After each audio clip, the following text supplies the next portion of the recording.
Hello friends, welcome to study tricks. इस lecture series में हम डिस्कस कर रहे हैं रेलवे एनटीपीसी और ग्रुप डी के लिए जनरल साइंस के मोस्ट इंपॉर्टेंट क्वेश्चन जो कि हमने यूथ कंपटीशन टाइम्स की बुक से लिए हैं। तो आज हम डिस्कस करेंगे केमिस्ट्री का पार्ट नंबर 18। इससे पहले हमने केमिस्ट्री के 17 पार्ट बना दिए हैं और इसके साथ साथ हम आपको फिजिक्स और बायो के भी इसी बुक के पार्ट प्रोवाइड करा रहे हैं। अगर आप लोगों ने उन्हें नहीं देखा तो चैनल के प्लेलिस्ट बना दी गई है चैनल पर, उसे जाकर वहाँ से देख सकते हैं या डिस्क्रिप्शन बॉक्स में भी आपको लिंक मिल जाएगा। तो चलिए स्टार्ट करते हैं आज का वीडियो। तो हमारा पहला क्वेश्चन दिया गया है, निम्नलिखित तत्वों में से अधातु की पहचान करें। तो इनमें से अधातु कौन है? क्लोरीन। ऑप्शन नंबर हमारा बी करेक्ट हो जाएगा। दोस्तों, ऐसे तत्व जो रासायनिक अभिक्रिया के दौरान एक या एक से अधिक इलेक्ट्रॉन ग्रहण करके ऋणायन बनाने की प्रवृत्ति रखते हैं, उन्हें हम क्या कहते हैं? अधातु। तो आपको इस चीज़ का ध्यान रखना है फ्रेंड्स। अधातुओं के ऑक्साइड अम्लीय प्रकृति के होते हैं और अधातुओं के गलनांक और क्वथनांक धातुओं से कम होते हैं। तो इनमें नाइट्रोजन, ऑक्सीजन, हाइड्रोजन, क्लोरीन, ये सब क्या हैं? गैसीय धातु। तो आप इसे ध्यान रखेंगे। ऑप्शन नंबर में बी करेक्ट हो जाएगा। अगला क्वेश्चन है, अधातुओं में से कौन सी चमकदार होती है? तो इनमें कौन सी चमकदार होती है? आयोडीन। ऑप्शन नंबर हमारा डी करेक्ट हो जाएगा। आयोडीन एक रासायनिक अधात्विक तत्व है। इसका रासायनिक चिन्ह किससे हम डिनोट करते हैं? आई से। और इसका परमाणु क्रमांक कितना होता है? 53। तो आप इसको भी ध्यान रखेंगे। अगला क्वेश्चन देखते हैं, 35, 53, 85 की परमाणु संख्या के तत्व हैं। तो क्या हैं ये? हैलोजेंस। ऑप्शन नंबर हमारा ए करेक्ट हो जाएगा। तो आप इस चीज़ को ध्यान रखेंगे। तो 35 किसका परमाणु क्रमांक होता है? ब्रोमीन का। और 53 किसका होता है? आयोडीन का। और जो 85 है, 85 किसका होता है? स्टेटिन का। किसका होता है? स्टेटिन का, जिसे ST से डिनोट करते हैं। तो आप इस चीज़ को ध्यान रखेंगे। अगला क्वेश्चन है, आधुनिक आवर्त सारणी के किस समूह में हैलोजन को रखा गया है? तो हैलोजन को किस समूह में रखा गया है? 17वें। ऑप्शन नंबर हमारा सी करेक्ट हो जाएगा। अगला क्वेश्चन देखते हैं, समूह 17 से संबंधित तत्वों को क्या कहा जाता है? तो इजी क्वेश्चन है। समूह 17 से संबंधित तत्वों को हम क्या कहते हैं? हैलोजन। ऑप्शन नंबर हमारा सी करेक्ट हो जाएगा। अगला क्वेश्चन है हमारा, डैश समूह 17 का सबसे कम अभिक्रियाशील मूल तत्व है। तो कौन है? आयोडीन। ऑप्शन नंबर हमारा डी करेक्ट हो जाएगा। आयोडीन समूह 17 का सबसे कम अभिक्रियाशील मूल तत्व है। तो ऑप्शन नंबर डी करेक्ट है हमारा। अगला क्वेश्चन देखते हैं, निम्नलिखित में से कौन सा एक यौगिक नहीं है? आपसे पूछ रहे हैं कौन सा यौगिक नहीं है। नाइट्रोजन परऑक्साइड ये भी यौगिक है, पानी ये भी यौगिक है, अमोनिया ये भी यौगिक है, लेकिन क्लोरीन यौगिक नहीं है। तो ऑप्शन नंबर हमारा सी करेक्ट हो जाएगा। बात करते हैं यौगिक क्या होते हैं। तो दो या दो से अधिक तत्वों से के निश्चित अनुपात मिलने पर क्या बनता है? यौगिक बनता है। तो आप इस चीज़ को ध्यान रखेंगे। अगला क्वेश्चन देखते हैं, ऑक्सीजन के संबंध में हैलोजन समूह की अधिकतम संयोजकता है तो कितनी होती है? 7। ऑप्शन नंबर बी करेक्ट हो जाएगा। आपको इसे भी ध्यान रखना है। अगला क्वेश्चन देखते हैं, कौन सा तत्व समूह 17 से संबंधित नहीं है? Chlorine, fluorine, organ, bromine. तो इनमें कौन सा नहीं है आपको ये बताना है। तो आपको इसे ध्यान रखेंगे। ऑर्गन नहीं है। ऑर्गन क्या है? अक्रिय गैस तत्व। कौन सा है? अक्रिय गैस या निष्क्रिय गैस भी बोलते हैं इन्हें हम। ऑप्शन नंबर हमारा बी करेक्ट हो जाएगा। अगला क्वेश्चन है, निम्नलिखित में से कौन अर्धधातु नहीं है? तो इनमें अर्धधातु कौन नहीं है? क्लोरीन। क्लोरीन क्या है? एक हैलोजन तत्व। ऑप्शन नंबर हमारा बी करेक्ट हो जाएगा। इसके अलावा बोरान, आर्सेनिक, सिलिकॉन ये सब क्या है? सेमीकंडक्टर यानी कि अर्धधातु। नेक्स्ट क्वेश्चन है, निम्नलिखित में से किस हैलोजन का क्वथनांक उच्चतम होता है? तो किसका क्वथनांक उच्चतम होता है? आयोडीन का। ऑप्शन नंबर हमारा डी करेक्ट हो जाएगा। अगला क्वेश्चन है, क्लोरीन, फ्लोरीन और आयोडीन के उदाहरण हैं। किसके उदाहरण हैं ये दोस्तों? हैलोजन के। तो ऑप्शन नंबर इसमें हमारा सी करेक्ट हो जाएगा। हैलोजन तत्व के अंतर्गत fluorine, bromine, chlorine, iodine, statin ये सब आते हैं। और ये कौन से समूह में? 17वें। आप इस चीज़ को भी ध्यान रखेंगे। अगला क्वेश्चन है, एक हैलोजन है सोडियम, मैग्नीशियम, क्रिप्टॉन, क्लोरीन। तो क्लोरीन क्या एक हैलोजन है। ऑप्शन नंबर हमारा डी करेक्ट हो जाएगा। अगला क्वेश्चन देखते हैं, डैश एक अणु में हैलोजन परमाणु द्वारा इलेक्ट्रॉनों को आकर्षित करने का गुण है। तो किस में होता है? वैद्युतीय ऋणात्मकता एक अणु में हैलोजन परमाणुओं के द्वारा इलेक्ट्रॉनों को आकर्षित करने का गुण है। तो ऑप्शन नंबर हमारा बी करेक्ट हो जाएगा। अगला क्वेश्चन है, उत्कृष्ट या नोबल गैसेज का आयनन विभव है। तो क्या है? एक अवधि यानी कि पीरियड में अधिकतम। ऑप्शन नंबर ए करेक्ट हो जाएगा। तो आपको इस चीज़ का ध्यान रखना है, किसी तत्व के एक विलय गैसीय परमाणु में से एक इलेक्ट्रॉन को पूर्ण रूप से बाहर निकालने में जो ऊर्जा लगेगी उसे हम क्या कहेंगे, तत्व का आयनन विभव। तो आप इस चीज़ को ध्यान रखेंगे। अगला क्वेश्चन है हमारा, दुर्लभ गैसें यानी कि रेयर गैसें सामान्यतः रासायनिक रूप से अक्रिय होती हैं क्योंकि, तो ऐसा में क्या होता है, इनका इलेक्ट्रॉनिक विन्यास क्या होता है, स्थिर होता है। तो इस चीज़ को आप ध्यान रखेंगे। ऑप्शन नंबर हमारा सी करेक्ट हो जाएगा। अगला क्वेश्चन देखते हैं, इनमें से कौन सा आदर्श गैस या नोबल गैसेस नहीं है। तो इसमें कौन सा नहीं है, ब्रोमीन। ब्रोमीन क्या है, एक हैलोजन। बाकी हीलियम, ऑर्गन, नियॉन, ये सब क्या है, नोबल गैसेस। अगला क्वेश्चन देखते हैं, इनमें से कौन सी गैस अजनबी गैस कहलाती है। तो अजनबी गैस या स्ट्रेंजर गैस कौन सी होती है, जीनॉन। तो ऑप्शन नंबर हमारा ए करेक्ट हो जाएगा, जीनॉन। किससे डिनोट करते हैं हम इसे, Xc से। इस चीज़ को आप ध्यान रखेंगे। और इसका परमाणु क्रमांक भी आप ध्यान रखें, कितना होता है, 54। तो इसमें से आपको ये भी क्वेश्चन देखने को मिल सकता है, इसका प्रतीक आपसे पूछ सकते हैं या परमाणु क्रमांक भी आपसे पूछ सकते हैं। अगला क्वेश्चन देखते हैं, निम्नलिखित में से कौन सी गैस अक्रिय गैस नहीं है, हीलियम, रेडॉन, नियॉन, हाइड्रोजन। तो हाइड्रोजन क्या नहीं है, अक्रिय गैस नहीं है। ऑप्शन नंबर हमारा डी करेक्ट हो जाएगा। अगला क्वेश्चन है, निम्न में से जो अलग या विषम है उसे चुने, ऑर्गन, जीनॉन, नियॉन। तो हाइड्रोजन, हाइड्रोजन क्या नहीं है, हैलोजन। बाकी तीन क्या है, हैलोजन तत्व। ऑप्शन नंबर हमारा डी करेक्ट हो जाएगा। अगला क्वेश्चन देखते हैं, निम्न में से कौन सी नोबल गैस नहीं है। तो इनमें से कौन सी नोबल गैस नहीं है, क्लोरीन। क्लोरीन क्या है, एक हैलोजन। ऑप्शन नंबर हमारा बी करेक्ट हो जाएगा। अगला क्वेश्चन देखते हैं, हीलियम और आर्गन में क्या समानता है। तो हीलियम और आर्गन में आपको समानता बताना है। ये दोनों ही क्या होती हैं, अक्रिय गैसें, लेकिन दोनों का बाह्यतम कोश पूर्णतः भरा होता है। फ्रेंड्स, जितने भी अक्रिय गैसें होती हैं उनकी जो बाहरी कक्षा में इलेक्ट्रॉनों की संख्या होती है क्या होती है, शून्य होती है, पूर्ण रूप से भरी होती हैं। इनकी संयोजकता भी कितनी होती है, शून्य। तो इस चीज़ को आप ध्यान रखेंगे। ऑप्शन डी करेक्ट हो जाएगा। अगला क्वेश्चन देखते हैं, निम्नलिखित में से कौन एक परमाणु है। तो गंधक, ऑर्गन, ऑक्सीजन, हाइड्रोजन। तो इनमें से कौन सा एक परमाणु है, ऑर्गन। ऑर्गन क्या है, एक अक्रिय गैस। ऑप्शन नंबर हमारा बी करेक्ट हो जाएगा।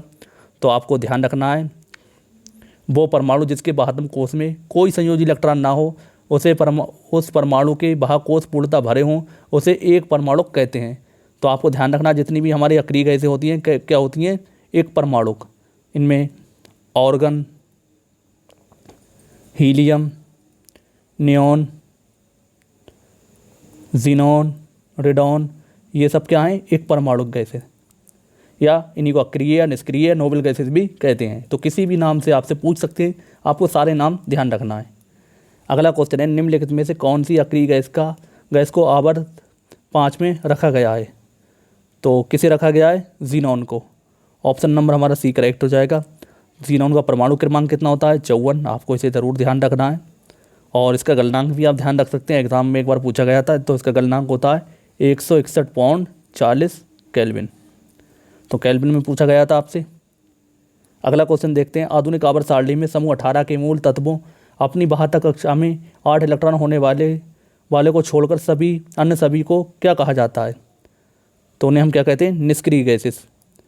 तो ऑप्शन नंबर हमारा सी करेक्ट हो जाएगा। निष्क्रिय गैस या नोबल गैस ऐसे रासायनिक तत्व जो साधारण परिस्थितियों में बिना किसी रंग या गंध या स्वाद के गैसीय रूप में रहते हैं। यह आवर्त सारणी के शून्य वर्ग या 18वें समूह में रखा गया है। कहाँ का रखा गया है, शून्य वर्ग या 18वें समूह में। तो आप इस चीज़ को ध्यान रखेंगे। अगला क्वेश्चन देखते हैं, 3 तत्वों एक्स वाई जेड के इलेक्ट्रॉनिक विन्यास 287, 282, 288। तो तत्व जेड है। तो आपको जेड बताना है। जेड क्या है, जेड की बाह्यतम कक्षा पूरी है, तो इसलिए ये क्या है, एक निष्क्रिय गैस। तो ऑप्शन नंबर हमारा सी करेक्ट हो जाएगा। अगला क्वेश्चन देखते हैं, निम्नलिखित में से निष्क्रिय गैस समूह कौन सा है। तो निष्क्रिय गैस का समूह कौन सा होता है, 18वां या शून्य समूह। ऑप्शन नंबर हमारा डी करेक्ट हो जाएगा। अगला क्वेश्चन देखते हैं, आधुनिक आवर्त सारणी के समूह का नाम बताएं जिसमें सभी तत्व गैसें हैं। तो कौन सा है वो, समूह 18 या 0वां समूह जिसमें सब अक्रिय गैसें मौजूद हैं। तो ऑप्शन ए करेक्ट हो जाएगा। अगला क्वेश्चन देखते हैं, निम्नलिखित में से कौन सी निष्क्रिय गैस है कि बाहरी कक्ष में केवल 2 इलेक्ट्रॉन होते हैं। तो किस में होते हैं? हीलियम में। ऑप्शन नंबर हमारा ए करेक्ट हो जाएगा। हीलियम का जो परमाणु क्रमांक होता है कितना? 2। तो आप इस चीज़ को ध्यान रखेंगे। अगला क्वेश्चन देखते हैं, समूह 18 के तत्व हैं। समूह 18 के तत्व क्या कहलाते हैं? आपको ध्यान रखना है, उत्कृष्ट गैसें या नोबेल गैसें। तो आप इस चीज़ को ध्यान रखेंगे, ऑप्शन बी करेक्ट हो जाएगा। अगला क्वेश्चन है, समूह में निष्क्रिय गैसें होती हैं। कौन से समूह में होती हैं? 18वें समूह में। ऑप्शन नंबर बी करेक्ट हो जाएगा। अगला क्वेश्चन है, निष्क्रिय गैसें समूह में होती हैं। तो निष्क्रिय गैसें कौन से समूह में होती हैं? 7th ए में। ऑप्शन नंबर सी करेक्ट हो जाएगा। अगला क्वेश्चन देखते हैं, एक निष्क्रिय गैस है, तो इनमें से कौन सी निष्क्रिय गैस है? तो आपको बताना है। ऑप्शन इसमें हमारा बी करेक्ट हो जाएगा, क्रिप्टॉन। क्लोरीन क्या है? हैलोजन है। आप इस चीज़ को भी ध्यान रखेंगे, ऑप्शन नंबर हमारा बी करेक्ट हो जाएगा। अगला क्वेश्चन है, निम्न में से क्या निष्क्रिय गैस को नहीं है? तो इनमें से निष्क्रिय गैस कौन सी नहीं है? क्लोरीन। ऑप्शन नंबर हमारा ए करेक्ट हो जाएगा। बाकी सब क्या है? निष्क्रिय गैस है, रेडॉन, हीलियम, क्रिप्टॉन। क्लोरीन क्या है? हैलोजन। अगला क्वेश्चन देखते हैं, निम्नलिखित में से किस अक्रिय गैस का इलेक्ट्रॉनिक विन्यास क्लोराइड आयन Cl नेगेटिव में होता है? तो किस में होता है? आपको इसे ध्यान रखना है, ऑर्गन में। ऑप्शन नंबर हमारा डी करेक्ट हो जाएगा। तो ऑर्गन का परमाणु क्रमांक कितना होता है? 18।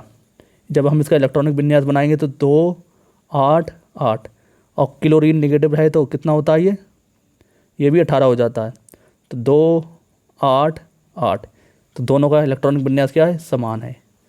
तो आपको इसे यही बताना था। तो आर्गन का इलेक्ट्रॉनिक विन्यास किसके समान होगा? क्लोरीन नेगेटिव के। अगला क्वेश्चन देखते हैं, निम्नलिखित में से किस अक्रिय गैस का इलेक्ट्रॉनिक विन्यास क्लोराइड आयन या Cl नेगेटिव के समान होता है? तो अभी आपको ये क्वेश्चन करवा चुका हूँ। तो ऑप्शन नंबर हमारा डी करेक्ट हो जाएगा, ऑर्गन। अगला क्वेश्चन देखते हैं, सल्फर का रासायनिक प्रतीक क्या है?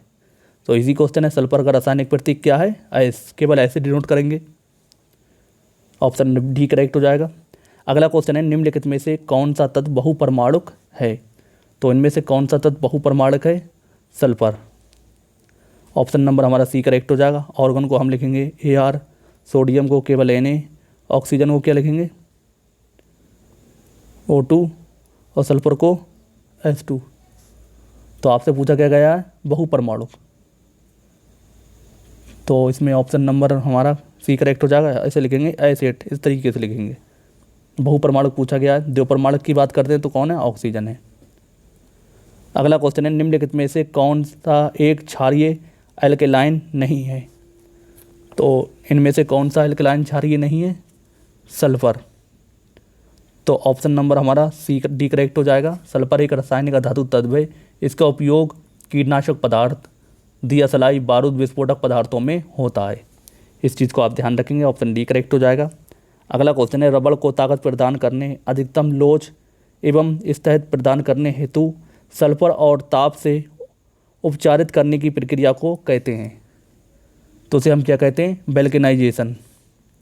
ऑप्शन नंबर हमारा सी करेक्ट हो जाएगा। फ्रेंड्स, ये कैसी रासायनिक प्रक्रिया है जिसमें गंधक या इसी प्रकार के कई अन्य पदार्थ मिला देने से रबड़ या संबंधित बहुलकों का अपेक्षाकृत अधिक टिकाऊ पदार्थ में बदल देते हैं, जैसे टायर, जूतों के स्रोत, हौज पाइप, हॉकी व अन्य सामान बनाने में वल्केनाइजेशन का प्रयोग किया जाता है।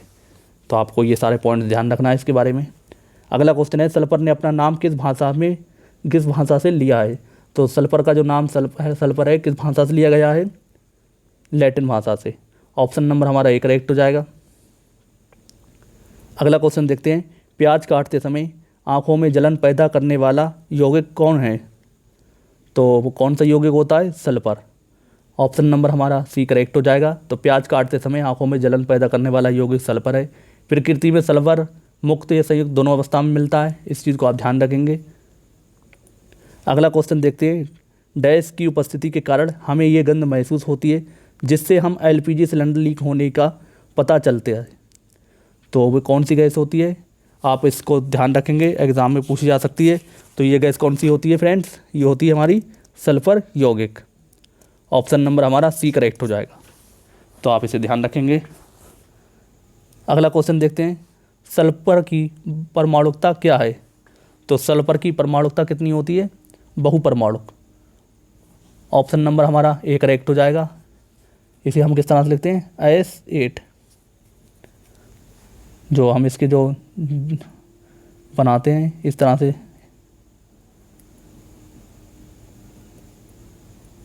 से हम इसे बनाते हैं। तो इस तरह से इसका किया जाता है। ये वाला नहीं होगा, ये डायरेक्ट इसमें होगा। अगला क्वेश्चन देखते हैं, सल्फर की परमाणिकता है तो कितनी होती है? बहुपरमाणिक। ऑप्शन नंबर हमारा सी करेक्ट हो जाएगा।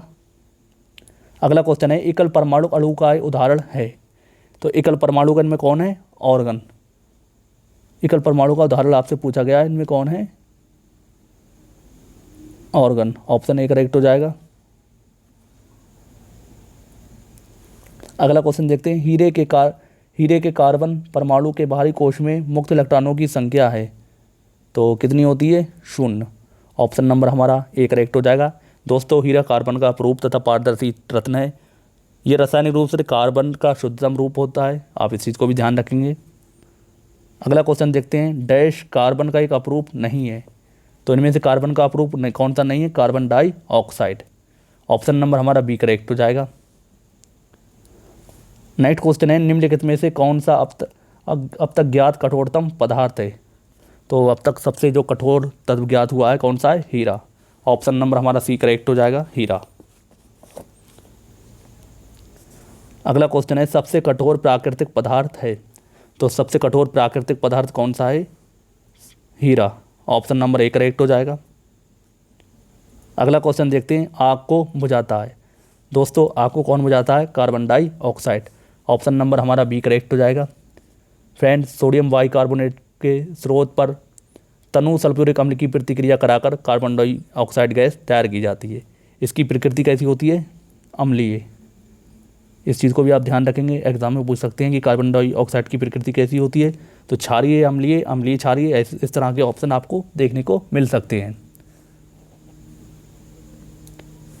नेक्स्ट क्वेश्चन है, निम्नलिखित तत्वों में से कौन सा तत्व समान तत्वों वाले अन्य परमाणुओं के साथ संयोजित होकर बड़े अणु उत्पन्न करने की विशिष्ट योग्यता रखता है? तो कौन रखता है? कार्बन। ऑप्शन नंबर हमारा सी करेक्ट हो जाएगा, कार्बन। कार्बन का परमाणु क्रमांक कितना होता है? 6। इस चीज़ को आप ध्यान रखेंगे। कार्बन के अपरूप आप ध्यान रखें कौन कौन से होते हैं? हीरा, ग्रेफाइट और क्या? फ्लोरिन्स। तो ये सब क्या होते हैं? कार्बन के अपरूप होते हैं। इस चीज़ को आप ध्यान रखेंगे। तो फ्रेंड्स, ये था यूथ कंपटीशन टाइम्स की बुक का केमिस्ट्री का पार्ट नंबर 18। आई होप आपने इसकी प्रैक्टिस अच्छे से की होगी। फ्रेंड्स, आपको मैं ज़्यादा लंबी वीडियो इसलिए नहीं दे रहा हूँ क्योंकि अभी आपके पास टाइम कम है। टाइम कम नहीं, टाइम बहुत है। अभी ये पेपर का कोई पता नहीं है, आपके पास टाइम बहुत है। आराम से पढ़ेंगे और अच्छे से पढ़ेंगे। अब ऐसा नहीं कि मैं अगर एक वीडियो मास्टर वीडियो आपको दे दूंगा फिर आप उस वीडियो को पूरा नहीं देखेंगे। इसलिए थोड़े थोड़े क्वेश्चन आपको डेली प्रोवाइड कराए जाएंगे। अब आपको डेली 2 वीडियो प्रोवाइड कराई जाएंगी, फिजिक्स और केमिस्ट्री। और लगभग ख़त्म होने वाला है। उसके बाद हम बायो स्टार्ट करेंगे। बायो के साथ साथ कंप्यूटर और क्या है? इन्वायरमेंट। तो ये 3 सब्जेक्ट रह जाएंगे। ये मुश्किल से आपके 10 दिन में निपट जाएंगे क्योंकि बायो की 10 क्लासेस हो चुकी हैं और कंप्यूटर की एक भी नहीं हुई है। कंप्यूटर की 5 क्लासों में निपट जाएंगे और ये इकोनॉमिक इन्वायरमेंट की भी 1 क्लास हो चुकी है। बाकी अब इनकी 3-3, 4-4 क्लासें रह जाती हैं, उन्हें भी हम जल्द से जल्द ख़त्म कर देंगे। तो आप लोगों से रिक्वेस्ट है, वीडियो अगर पसंद आई हो तो वीडियो को लाइक करें और ज़्यादा से ज़्यादा शेयर करना ना भूलें। चैनल पर पहली बार आए हो तो चैनल को सब्सक्राइब करना मत भूलो। चैनल ज़रूर सब्सक्राइब करो। मिलते हैं नेक्स्ट वीडियो में नए प्रैक्टिस सेट के साथ। तब तक के लिए जय हिंद, जय भारत।